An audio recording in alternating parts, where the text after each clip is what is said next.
Kurang keras bukan perkara biasa. Ia mungkin tanda awal mati pucuk.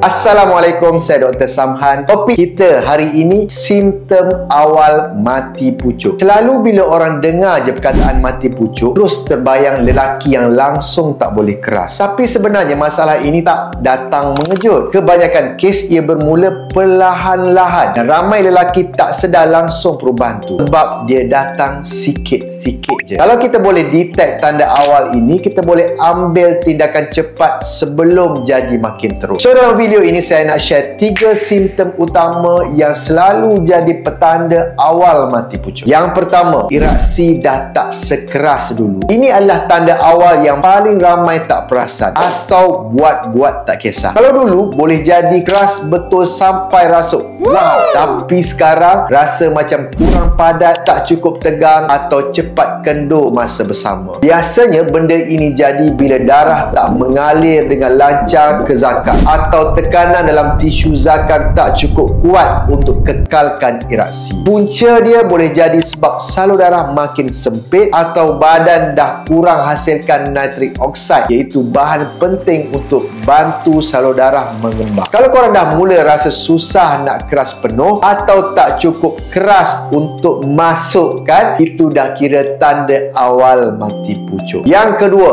susah nak kekal keras masa bersama. Ramai lelaki masih boleh capai ereksi, tapi bila dah mula mendayung, zakar tiba-tiba jadi lembik. Ini tanda bahawa badan tak dapat kekalkan aliran darah yang konsisten ke zakar. Mungkin disebabkan gangguan saraf, tekanan darah yang tak stabil ataupun hormon testosteron yang rendah. Lelaki yang alami masalah ini juga selalu mula alami prestasi yang tak konsisten. Ada masa okey, ada masa langsung tak boleh. Dan simptom ini juga selalu datang bersama masalah pancuk awal, sebab bila otak tahu ereksi tak stabil, ia trigger refleks ejakulasi lebih cepat dari biasa.